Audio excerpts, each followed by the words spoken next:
The desert doesn't just kill you, it erases you. It scours your name from your own memory, grinds your hope into dust, and leaves you so empty you forget the sound of your own voice. The wind out here in the Santa Ita Mountains has teeth, and it was chewing on what was left of an 8-year-old girl. Her name was Lena Mae Darnell. She hadn't said it in 4 days. Not since her mother's coughing turned red, and her stepfather, Jed Harmon, stared at her like she was a sack of rocks he was tired of carrying. He dug a shallow hole, rolled his wife into it, and kicked dirt over her face. Then he turned to Lena. His eyes were flat, dead. "You'll follow her soon enough," he'd said. He tossed a cracked canteen at her feet. It was empty. Then he walked away. He never looked back. Now she was just a ghost in a ripped yellow dress, stumbling through the cactus and the sharp stones. Her feet were shredded. The pain was a distant hum. Crying was a luxury she couldn't afford anymore. She was a leaf blown off a tree, caught between a life that ended in a dirt hole and a life that probably wouldn't begin at all. The sun bled out behind the peaks. The cold rushed in. A coyote howled, a long, lonely sound that scraped against the silence. Lena didn't even flinch. Fear was gone. All that was left was a deep, final kind of tired. She reached a crooked mesquite tree, struck by lightning, its trunk split open like a broken heart. She slid down the rough bark, her body giving up. "I'll stop here," she whispered to no one. Her lips were cracked and pale. She clutched the locket around her neck. Inside was a faded picture of her mother, smiling, holding her as a baby. Lena didn't open it. She just held on. Some small part of her still hoped someone would come, but the bigger part, the part that had seen her mother buried, knew the truth. Nobody was looking. The moon started to climb over a ridge shaped like a sleeping giant. A red-tailed hawk cried out, a single sharp note that cut through the wind. Lena's body was shutting down, slipping into that quiet place between one breath and the next. She mouthed her mother's name. No answer, only wind. And then she heard it. A sound so faint she thought she'd dreamed it. A single hoofbeat, a heartbeat in the dead world. Maybe death rode a horse. The sound came again, closer this time. And then everything went black. A man stood beside the tree. He didn't move. He just watched her, this tiny pile of bones and torn cloth, as if he blinked she might turn to dust and blow away. Above him, the red-tailed hawk circled, silent now, riding the wind. The man's name was Dakota Niche. He hadn't spoken a single word in 2 years. His boots were soft moccasins that made no sound on the rock. A rifle was strapped to his back. His long black hair was braided with strips of red cloth, the same color he'd used to wrap his daughter's toys before he buried her by the river. He knelt. The girl's chest moved, a shallow, slow rhythm, alive, barely. His hand hovered over her shoulder. He could see every bone. Her lips were blue. He should walk away. This wasn't his fight. He'd buried his wife in the spring, buried his daughter in the summer. He'd buried his own voice right after that. He was alone for a reason. Ghosts don't need company. But then the girl twitched. She whispered one word, a word that cracked the silence inside him. Cold. Dakota took a breath, the first full breath he'd taken in years, and the words came out, rusty and low. "You're not dying today." He unfastened his buffalo hide cloak, the one his grandmother had made before the soldiers came, before they burned everything. He wrapped it around the child. She was as light as a broken bird. He lifted her into his arms, carried her to his horse, and mounted. The moon lit their path, a silver trail down the devil's backbone. The wind was still there, but it wasn't gnawing anymore. It wasn't whispering goodbye. High above, the hawk gave one last cry and glided west, toward the hidden canyon Dakota called home. He nudged the horse forward. The girl had come from death. Now she was riding into silence, and maybe, just maybe, something more. The trail into the canyon was a tight squeeze, a crack in the world swallowed by jagged rock. Moonlight painted the cliffs silver, but the shadows in the corners were black and deep. Dakota rode without a sound. Lena hadn't moved. Her breathing was a little steadier, but her face was still the color of ash. Her lips moved, whispering secrets only the wind could hear. Dakota kept one hand on her back, steadying her. Every so often he'd look up at the hawk. It was still there, still circling, still watching. An old woman once told him hawks were messengers from the ancestors, from those who left something unfinished. Dakota didn't believe in signs anymore, but this hawk had appeared the day after his daughter died, and it had never left. The canyon opened into a hidden fold in the mountains, a place few men knew existed. His home was tucked into the red rock, half stone, half pine, almost invisible. He dismounted, lifting Lena as if she were made of glass. Inside the small shelter, it was cold, colder than outside. He laid her on a pile of furs near the fire pit. He sealed the doorway with a hide flap, shutting out the wind. He built a small fire. The flames licked the darkness away, making shadows dance on the stone walls. In the firelight, she looked even smaller, even more broken. He put a tin kettle over the flames, added water, dried rabbit meat, and some mesquite beans. It was a crude soup, but it was better than nothing. Her eyelids fluttered. He touched her wrist. Ice cold, too cold. He wrapped another hide around her and placed a damp cloth on her forehead. In his heart, not out loud, he whispered a prayer he didn't think anyone could hear. Live, little one. He didn't sleep.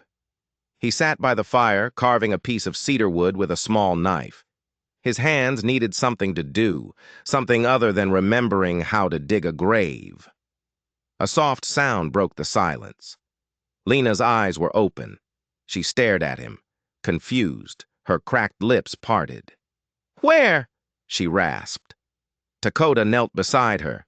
He poured warm water into a cup, lifted her head, and brought it to her lips. She managed 2 sips before she coughed. His voice was low, dry as dust. Safe. Her eyes flickered from the fire to his face. "Are you a ghost?"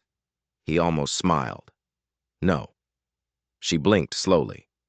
"I don't believe you're a ghost, mister. But you sure don't act alive." Dakota sat back on his heels. "Been quiet a long time," he said.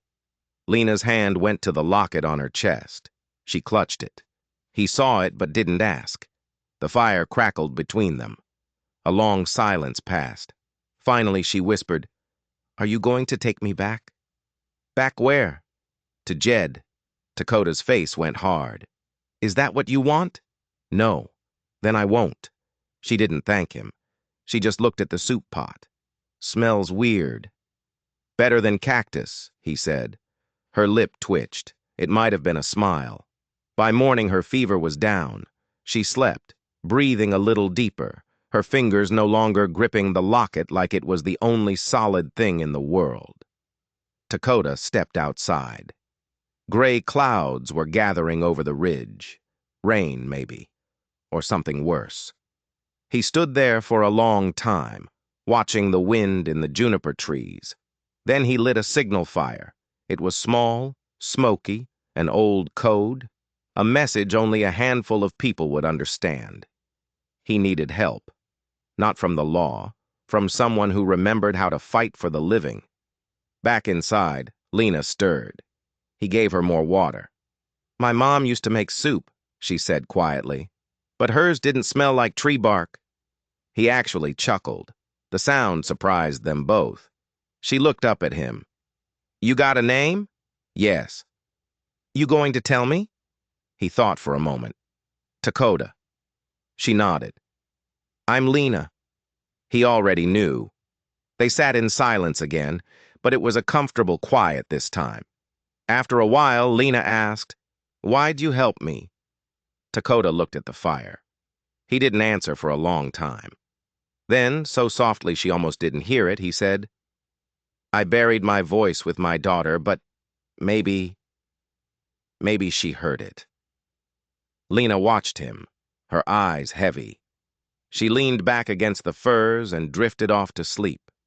That night the wind returned, a steady whisper through the canyon. And somewhere far beyond the mountains, a horse was galloping hard. A man was riding. He didn't carry a badge. He carried a price. Dakota's signal had been seen. Word was spreading. To Nayeli, a young healer. To Hollis Boone, an old veteran who knew all the secrets buried in the Santita Mountains. And miles away, a man named Rufus Puitt sharpened a knife. He unfolded a crumpled bounty flyer. Lena had found a quiet place to rest. But in this country, peace was just the moment you took a breath before the next storm hit. And the storm was coming. The smell of cedar and wood smoke hung in the air. Lena woke up slowly. Her body ached, but the fire of the fever was gone. Her stomach growled. The shelter was empty. Dakota was gone. She sat up too fast, and the world spun. She steadied herself and looked around. The cold soup pot sat by the dead fire. Her locket was safe against her chest. She stood on wobbly legs and shuffled to the doorway, pulling the hide flap aside. The canyon was bathed in a gray-blue light. Dakota stood at the very edge of the cliff, still as a statue carved from the red rock itself. He didn't turn as she came up beside him, pulling the buffalo cloak tight around her shoulders. They looked out over the vast, empty land. "I had a dream," she said, her voice small. "I was buried under that mesquite tree, except I wasn't dead. I was just left there. Like trash." Dakota's jaw clenched. "She's not lost," Lena whispered, her voice getting tight. "She's been thrown away." She wasn't talking about the dream anymore. She kicked a loose stone with her bare toe. "I thought maybe I did something wrong, to make Jed mad. But Mama always said I was good." A long silence stretched between them. Then Dakota said, "Good people still get left behind." Lena's lip trembled. She wiped her eyes with the back of her hand, angry at the tears. Dakota crouched down to her level. His voice was low and steady. "He left you because he was weak. Weak men throw away what they can't control." "You didn't throw me away," she said, looking at the dirt. "No. Why?" He didn't answer right away. He looked out at the canyon, at the hawk circling high above. "Because my daughter was your age when she died," he said, "and no one saved her." Lena's eyes shot up to his. "What happened?" Dakota stood slowly. "Another time." Back in the shelter, he reheated the soup. He handed her a cup. She sniffed it. "Still smells weird." "You'll live," he said. She almost smiled. "You always talk like that? Like your words are carved out of stone?" He gave a tiny shrug. "Don't talk much." "I can tell," she nodded. After they ate, Dakota went to check his snares. He came back with a rabbit and 2 quail, moving like a shadow. He showed Lena how to pluck the feathers. She gagged once, but kept going. "Jed didn't let me near knives," she told him. Dakota handed her a small, sharp one. "Now you know how." She held it like it was treasure. Later, as the meat roasted over the fire, she asked him, "How long can I stay?" "As long as you need." "But what if someone comes looking?" "They will," he said. She stiffened. "Not Jed," Dakota added, "but others." Her voice dropped to a whisper. "What will they do?" "That depends on who finds you first." That evening, a sound echoed off the canyon walls. 3 short bursts of a bird call. It wasn't natural. Dakota's head snapped up. He stepped outside. On the far ridge, a rider moved against the sky. "She's here," he murmured. "Who?" Lena asked, peering from behind him. "A friend." The rider arrived at dusk. It was a woman with dark braids and skin the color of warm clay. She dismounted with an easy grace and tied her horse. She saw Lena peeking from the doorway and smiled. "You must be the storm the wind carried in," the woman said. Lena just blinked. "It means you're tougher than you look," she said, stepping forward. "Name's Nayeli." I patch up people too stubborn to die. Dakota gave her a short nod. Why the signal, Dakota? Nayeli asked, her eyes on Lena. You never ask for help. She's been through more than a child should. Nayeli knelt beside Lena. Her touch was gentle as she checked the girl's bruises and scrapes. She needs real rest, Nayeli said, looking at Dakota, and food that doesn't taste like ash. I said the same thing, Lena blurted out. Nayeli grinned. Smart girl. That night, after Lena had fallen asleep by the fire, Nayeli looked at Dakota. She has that look, she said softly. What look? The kind that says she's never been safe a single day in her life. Dakota stared into the flames. She doesn't know how to ask for safety, he said. But she'll fight for it. Nayeli nodded. Then we'll fight with her. She glanced toward the canyon entrance, her eyes narrowing. Did you hear that? Dakota listened. Far in the distance, a faint sound. Another horse, galloping. Nayeli's arrival was the first link to Dakota's past, but she brought news. News of an old trader named Hollis Boone who saw something on the trail, something he shouldn't have seen, and he was riding this way. The desert was about to give up another one of its secrets.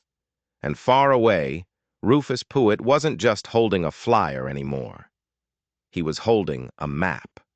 The sun cracked over the canyon's edge, bleeding orange light into the cold morning. Lena sat by the fire, trying to braid her hair. Nayeli knelt beside her, her fingers quick and gentle, guiding the tangled strands. Mama used to do it for me, Lena said quietly. Nayeli tied off the braid with a leather string. There, she smiled. Now you look like you belong to the wind. Lena squinted at her. Is that good? Means the land likes you, Nayeli said. Out here, that's better than luck. Dakota walked into the firelight, shaking dust from his shoulders. He's coming. Nayeli's face grew serious. Hollis? Dakota nodded.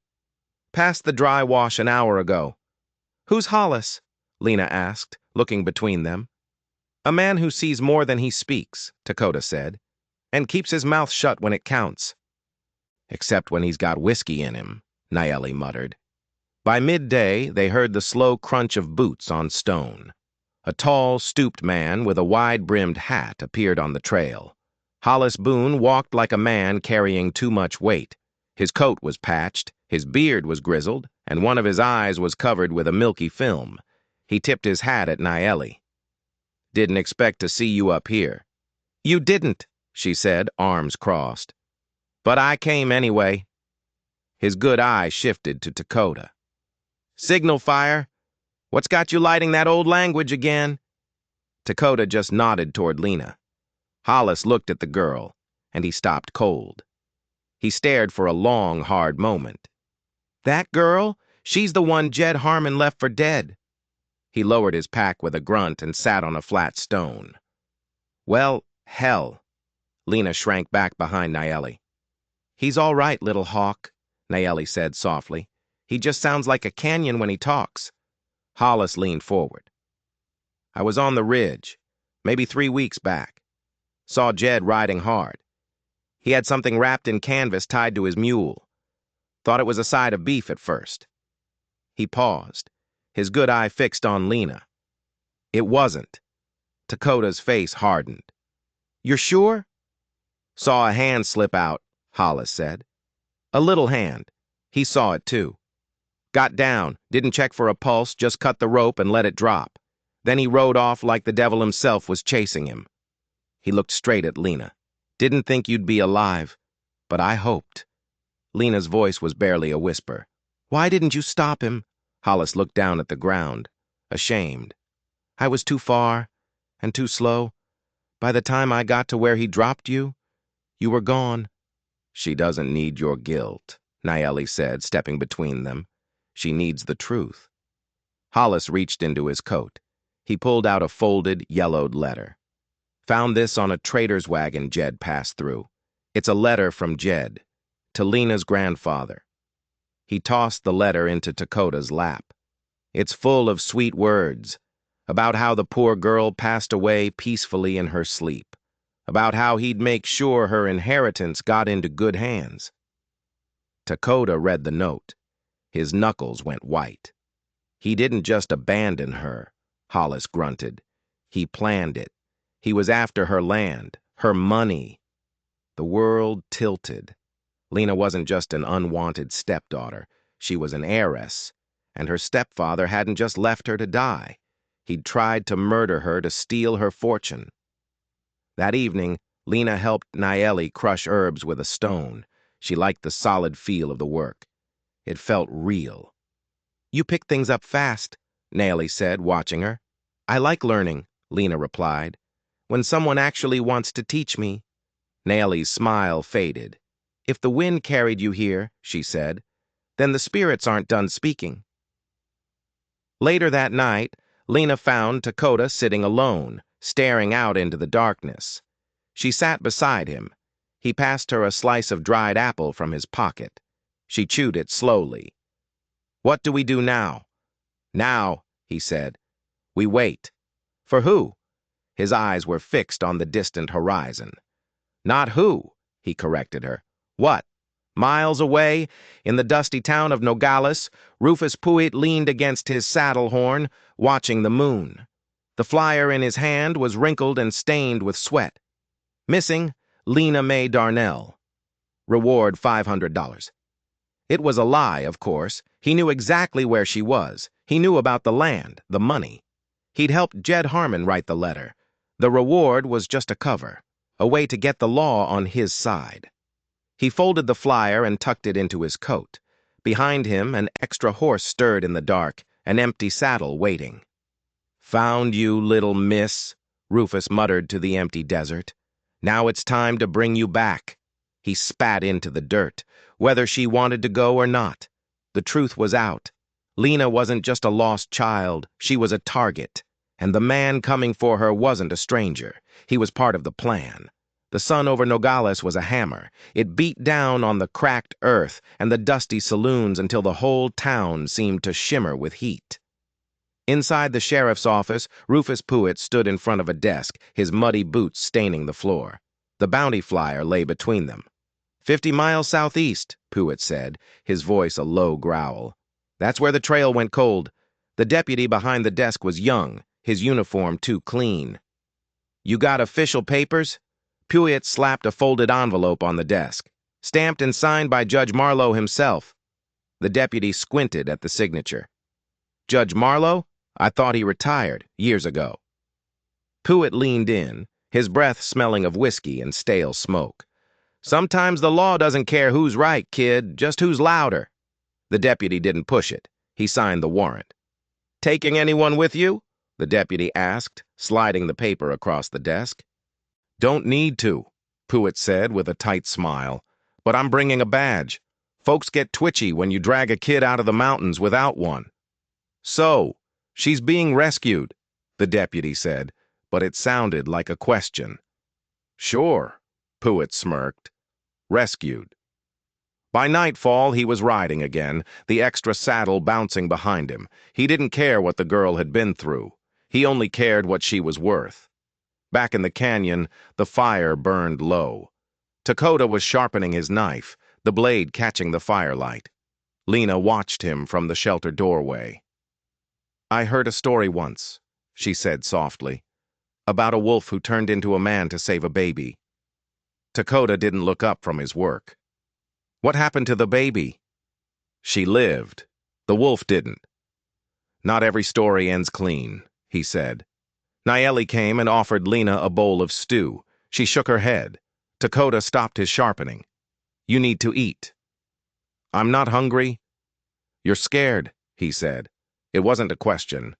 Nayeli crouched beside her. "Scared means you still have something worth protecting."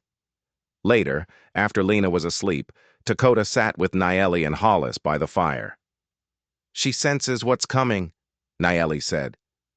"She's not wrong," Hollis muttered. "I'd bet my last dollar someone's halfway here already." Dakota stared into the flames.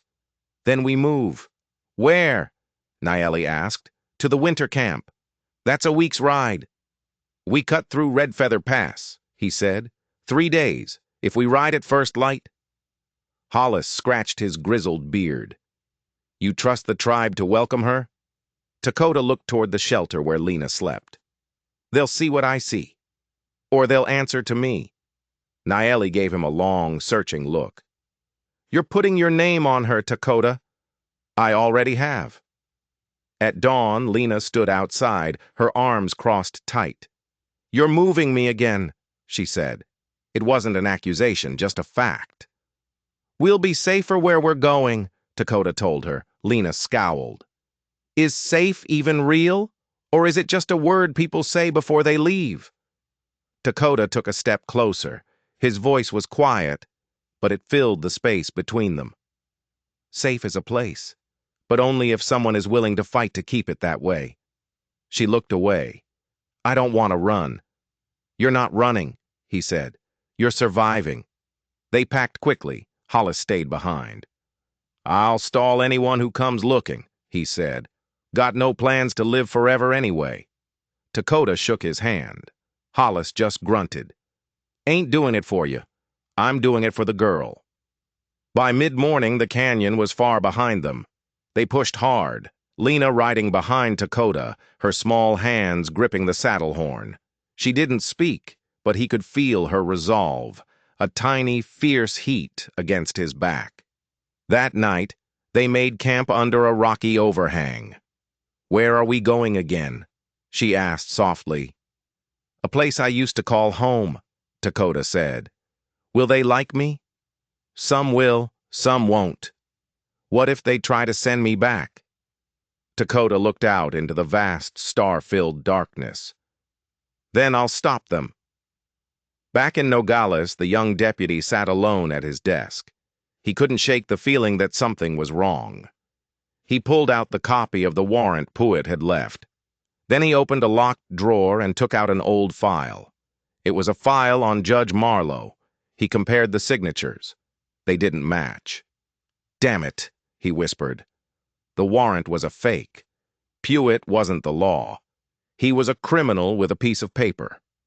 The deputy grabbed his coat and his own badge. It was time to find a real lawman. Dakota and Lena were riding straight into Apache territory. They were seeking sanctuary, but they were bringing the fire with them. And in the winter camp, not everyone would be ready to get burned. The moon was a sliver of bone in the sky as they reached Red Feather Pass. The air was colder here, scented with pine. The land itself felt like it was holding its breath. Below them, nestled in a clearing, was the winter camp. A small cluster of lodges, fires flickering like orange stars against the darkness. It looks quiet, Lena whispered, leaning around Dakota. It always is, he said. Quiet like safe or quiet like trouble. He didn't answer right away. Then, both. As they rode down, two figures stepped from the shadows. Scouts. Their faces were hard, their spears held ready. Dakota, one of them said. The voice was like dry leaves skittering across rock. The man stepped into the firelight. His name was Chaiton. It's been 3 winters. We thought the silence meant you were done speaking to us. I had nothing left to say, Dakota replied. Chaiton's eyes moved to Lena, who sat stiffly behind Dakota, her small hand gripping his shirt. And this? This is Lena. She is not Apache. No, Dakota said, his voice flat and final. But she's mine now. A heavy silence fell between them. Then Chaiton turned. You'll speak with Elder Tavera by the morning fire.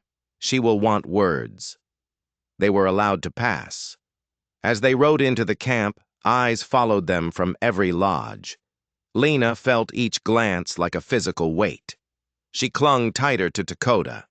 Naeli was already there, having ridden ahead. She helped Lena down from the horse. The girl's legs were stiff and she stumbled, but she forced herself to stand straight. You'll sleep inside, Dakota told her, gesturing to a small lodge. I'll speak when it's time. That night, around the elder fire, Dakota stood before them. Tavera sat at the center, her eyes as sharp and ancient as the mountains. She is not blood, Tavera said, her voice clear and strong. She is not of this land. Why bring her here? Because no one else would carry her, Dakota said. She could bring danger. She already has. Tavera's brow lifted slightly. Dakota stepped closer to the fire. But she is not the danger. She is the proof. Proof of what? That not all things left in the dirt are meant to die. Murmurs went through the circle. Tavera stared into the flames for a long time. She stays, Tavera said finally, for now. But the fire will decide. Inside the lodge, Lena was curled in a pile of furs. I shouldn't have come, she whispered to Nayeli. You're here because he wanted you here, Nayeli said gently. They don't want me. I don't belong. That's not for them to decide, Nayeli said. Or you. She pulled a small, uncarved piece of wood from her pack and placed it in Lena's hands. This is a test. We give it to all new children. You carve your story. If you lie, the fire cracks the wood. What if I don't know my story? Lena asked, her voice trembling. Then start with what you do know. The next day, the whole camp gathered for the naming fire. Lena stood before the blazing pit, clutching the piece of wood she had worked on all night. It was rough, unfinished, but it was hers. On it, she had carved a broken tree, a little girl, and a silent man with a hawk on his shoulder. Tavera nodded. Place it in. Lena stepped forward. Her hand trembled as she held the wood over the flames. She hesitated, then whispered, so quietly only she and the fire could hear, I don't know what I am, but I don't want to disappear. She dropped it in. The fire hissed. It licked at the wood, charring the edges, but it did not crack. A collective breath was released from the circle. Tavera stood. She spoke the truth. You are not Apache, she said, looking directly at Lena. But the flame did not reject you. For now, you stay. That night, Lena found Dakota sitting alone at the edge of the camp. Do you ever feel like you're made from pieces of people who didn't survive? She asked him. Dakota looked at her, the firelight dancing in his eyes. I don't feel like that, he said softly. I know I am. Far below, in the dark foothills, Rufus Puett put out his own campfire. He was close now. Just one more pass. He pulled the forged warrant from his coat and stared at the name of the girl on it. Hope you're getting comfortable, little miss, he muttered. Because I'm about to rip the roots right out from under you. The fire had accepted Lena, but the tribe was still divided, and as the man with the fake warrant closed in, Dakota was about to discover a buried truth. He wasn't the only one who had lost a daughter that winter. The morning started with a distant, low rumble. Not thunder. There were no clouds. It was the sound of the world holding its breath before the breaking point. Dakota felt it first. He stood at the edge of the ravine, scanning the valley below. Someone was coming. Behind him, Lena was helping Nayeli stir a broth. She was flushed with pride from the naming fire. A few of the other children had even spoken to her, but not all of them. Not Sana, a hunter whose eyes were hard with a grief that had never healed. He had lost his son in the same raid that took Dakota's family. And not Mika, an older woman who whispered that a white child was a curse. She shouldn't have made it through the fire, Mika had hissed the night before. Sana had replied, his voice flat. She didn't come through it. She brought it with her. Dakota turned from the ravine. Pack what you need, he said to Nayeli. We may not stay through another moon. Nayeli's brow creased. You feel it too? He nodded. Lena looked between them, her small face filled with concern. What's happening? Dakota crouched beside her. There's a man looking for you, he said, his voice low. He'll come riding hard and he won't ask who you are. He'll just take. Lena's throat tightened. I thought we were safe here. His jaw flexed. Safety isn't a place, remember? She whispered the words back to him. It's something you fight to keep. Her eyes were fierce, not scared, ready. Then we fight, she said. It was Chayton on watch at the northern ridge who saw the rider first, a shimmer of sunlight on steel, then a shape, a single man. "Rider incoming!" he called out. The camp moved with a quiet, practiced urgency. Dakota emerged, his bow slung over his shoulder. He didn't blink when he saw the man. It was Rufus Puett. Covered in trail dust, a smug smirk on his face as if he already owned the place. He rode in slow. "Damn," Puett said, looking around. "You people sure know how to throw a welcome party." Dakota stepped forward. "You're trespassing." "I'm bounty hunting," Puett said, pulling the fake warrant from his coat and waving it. "Got papers from Santa Cruz County." "Signed by a dead judge?" Naeli snorted from the crowd. Puett just shrugged. "Still counts till someone says it doesn't." His eyes found Lena peeking out from behind a lodge. "Hello there, little miss. We've been looking all over for you." He turned back to the crowd. "Now listen. She's not yours. And she's not staying." Sana, the grieving hunter, stepped forward. "She's not Apache. She is not our fight." Dakota's voice cut through the tension, sharp as a blade. "She is now." Puett raised an eyebrow. "You really want to stake your name on that, brave man?" Dakota took a step closer. "I already did." Just then, Tavera emerged from the central lodge. Her presence silenced everyone. She looked Puett up and down. "You say she's wanted by who?" "Her grandfather," Puett lied smoothly. "Big rancher. Just wants his family back." "Then why send a man like you?" Tavera asked, her ancient eyes seeing right through him. Puett chuckled. "Because I get things done." Dakota's hand was on the hilt of his knife. "You'll leave," he said. "And if you return with more men, we won't be talking." Puett looked around, gauging the faces in the crowd, the spears, the bows. He smirked. "I'll be back," he said, "in 2 days, and it won't be just me." He turned his horse and rode out, leaving a trail of dust and fear behind him. That night, the camp was a raw, open wound. "We cannot risk a war for one girl," Sana argued loudly by the fire. "Her blood will bring fire upon us all." But Naeli stood. "You think letting her go will keep you safe? Men like that don't stop. They come back for more. He's not chasing a girl, he's chasing gold." Dakota stepped into the circle. "I didn't come here to divide you. I came because I thought this was still a place where doing right mattered more than doing easy." He turned to Tavera. "I won't ask you to fight for her, but I will not let them take her." Later, Lena sat by the dying coals. "If they come back," she asked Dakota, "and you can't stop them, what happens to me?" He looked up from the bowstring he was repairing. "Then we run, again and again, until we find a place where they stop following." She swallowed hard. "And if we never find it?" Dakota didn't blink. "Then we make one." In the shadows, Tavera watched them.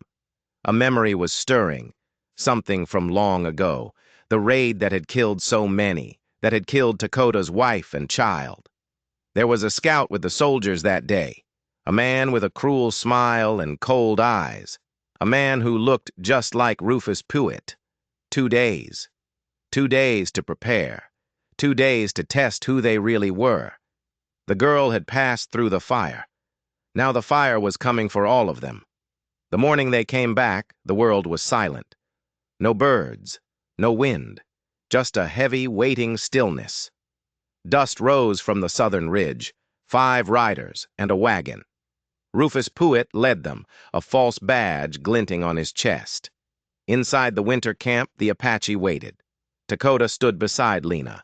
She was wrapped in the buffalo hide, her small wooden totem tucked into her belt. She wasn't shaking. She wasn't scared. She was done running. Puett reined in just outside of bow range. "You had your time to think," he shouted. "Now you have a choice." Dakota stepped forward. "We've already made it." Behind him, the circle of warriors widened. Chayton stood at his side. Naeli moved to stand with the children. Even Mika, her face tight and bitter, held a spear. Only Sana stayed back, at the edge of the camp, watching, his face a mask of conflict. Pewitt grinned. "All right, then." He raised his hand. Gunfire exploded across the canyon. The fight began.